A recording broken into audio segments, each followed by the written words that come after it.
Que la paz del Señor se encuentre en medio de sus familias y de sus hogares, queridos hermanos, y bienvenidos a su programa El Evangelio a tu alcance.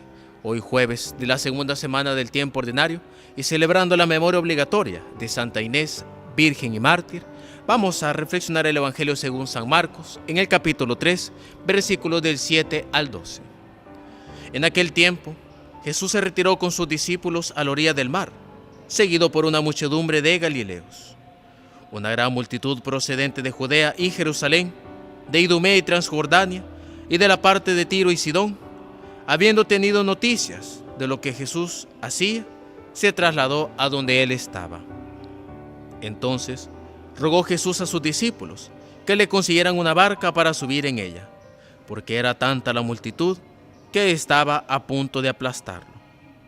En efecto, Jesús había curado a muchos, de manera que todos los que padecían algún mal se le echaban encima para tocarlo.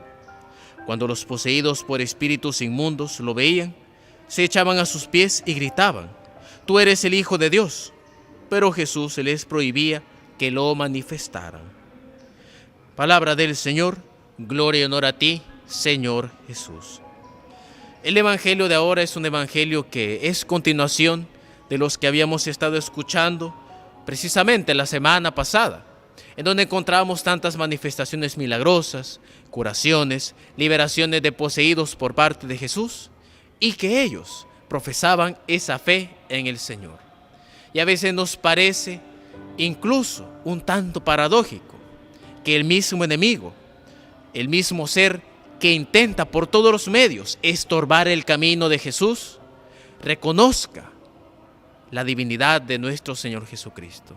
Aunque Él lo hacía para tratar de estorbar, para que Jesús se exhibiera como un todopoderoso capaz de ser una figura política en medio del pueblo, que es lo que ellos buscaban, un rey político, antes que ese rey de gloria. A pesar de que con ese fin los espíritus inmundos profesaban la fe en un Dios que estaba allí, porque es una profesión de fe, al decir que era Jesús, el Hijo de Dios, aunque no lo aceptaran, pero es una profesión de fe. Y es interesante de que nosotros como cristianos, que tenemos nuestra confianza en el Señor, nos da vergüenza, nos da una total vergüenza a veces profesar nuestra fe en Cristo. A veces para nosotros nos es difícil mostrar nuestros signos cristianos ante el mundo.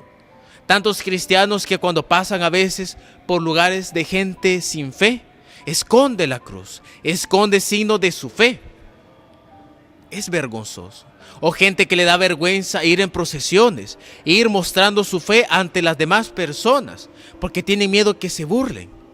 Y veamos cómo los demonios dicen y profesan de que Jesús es el Hijo de Dios. Para nosotros debe de ser un llamado de atención tan grande, de que no debemos de tener miedo en profesar la fe en Jesús, porque Él es el fundamento de nuestra fe, Él es el fundamento de nuestra salvación. Él mismo ha dicho que aquel que me profese ante los hombres, yo también me pondré de su parte delante de Dios. Pero aquel que se avergüence de mí, entonces yo me avergonzaré delante de mi Padre de Él. Por eso, queridos hermanos, ante todos estos hechos, ante este Jesús que nos enseña con sus obras y sus palabras que es el Mesías, no resta más que profesar esa fe en Él. Tomemos el ejemplo de los mártires, como Santa Inés, a quien ahora celebramos. Una muchacha sencilla, humilde, de edad muy temprana, una simple adolescente, pero que no tuvo miedo ni reparo en profesar su fe en Jesús. Esos son los mártires, los que no tienen ningún miedo de decir que Jesús es el Señor, aún a costa de su vida.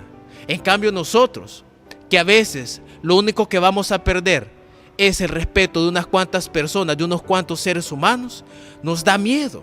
No somos capaces de alzar nuestra voz y decir: yo creo en el Señor, yo creo en que Dios es el Rey de mi vida.